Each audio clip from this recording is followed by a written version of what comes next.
Welcome to your first video for Chemical Earth. In it, we're just going to go through the particle theory of matter and just review the difference between elements, compounds, and mixtures. The particle theory of matter is essentially a model that scientists use to explain what's happening at an atomic level inside matter, and matter is essentially anything that has mass and takes up space. So we can talk about solid objects, we can talk about clouds, gases, liquids, anything like that. Now, the particle theory has four main components, and it says that matter is made up of atoms. These atoms are in a constant state of motion, that matter itself is held together by the electrostatic forces, and these electrostatic forces are contained within the atoms. And the level of particle movement, which is essentially the movement of the atoms, is determined by the level of energy that they have. So to go through a quick example, imagine we have a table, and we all know that tables are solid objects. Our hands can't pass through them. So if we look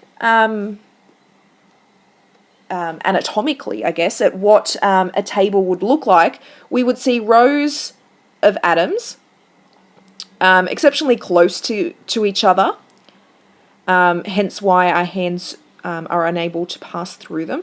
So it's a solid construction of atoms, so or matter being made up of atoms, constant state of motion. So even solid objects have atomic motion. So remember back in year 9 when we looked at what a solid looks like, and the atoms are just there vibrating in their position, compared to a liquid where they would have a higher amount of energy, where the atoms are flowing over the top of each other. And a gas would be essentially an atom with ADHD. It's bouncing across the rooms. It's got a whole heap of energy.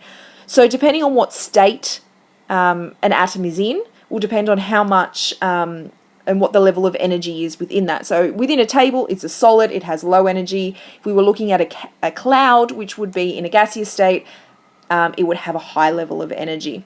So this is just the basic principle of particle theory that we need to remember when moving into the next section.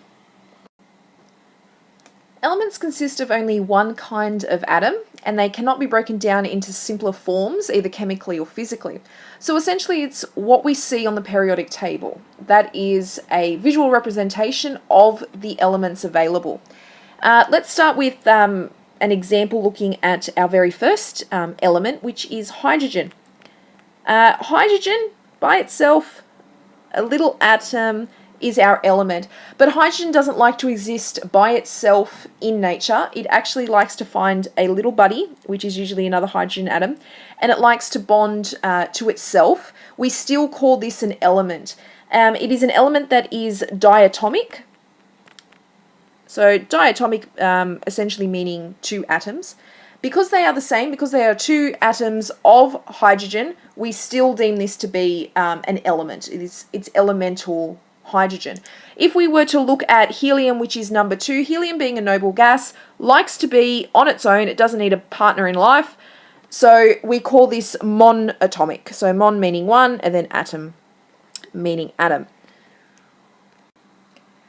Compounds are two or more different atoms which are chemically bonded together. They can be broken down into elements or molecules chemically, but not physically. So this means that heating a compound up is not going to separate or break that bond between those two or more elements. And this new compound has properties that are different from its component elements. So to give you an example, let's look at sodium chloride. In this case, we have one atom of sodium, and I'll choose blue here, bonded to an atom of chlorine.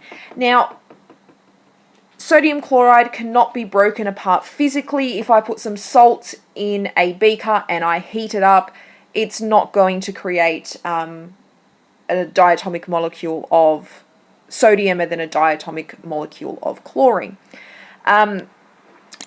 And they have properties which are different from its component elements. So the properties of sodium chloride is essentially table salt. We eat it. So it is fine for us to ingest and put in our bodies. In fact, our bodies actually require it for normal function. But if I were to separate these atoms out, if we were to look at sodium on its own, sodium is a highly reactive metal. So introduce a bit of moisture and it's explosive. So if I were to put sodium into my mouth, it would be explosive. I don't have that reaction when I put sodium chloride into my mouth. And on that same term, if we look at chlorine on its own, chlorine is a poisonous yellow-green gas. If I'm breathing that in, it's poisonous to my body. Yet, if I ingest sodium chloride, I actually create a compound which is required for my biological health. And finally, we have mixtures. Now, these are two or more different elements or compounds that are physically intermingled, and they can be physically separated. Now, we call mixtures an impure substance because they are just a mixture of different elements, different compounds. They're not bonded together, they're just sort of in the same vessel, and we can physically separate them. So think back to year 7 when we did our separating substances. You can filter them, you can sieve them, you can evaporate them from each other, so they can be physically separated. We do classify mixtures into 2 different kinds, and here they are. Homogeneous, meaning that the elements or compounds are evenly distributed, so homo meaning the same, so there's a nice even distribution. Examples would be things like a cake. You mix all the different ingredients and then out comes a cake that all looks the same inside. The other type is heterogeneous, so hetero meaning different. An example of this would be mixing oil and water. You would have the water down the bottom and then the oil settling on top. So it's not a nice even mixture. They have separated layers. So that's the end of your first video. At the end of these videos, it is expected that you'll do the quiz that is linked in on the mile just to check your understanding and to make sure that you've actually done the work. And that's it. Welcome to the flipped classroom. So, I'll see you back in class.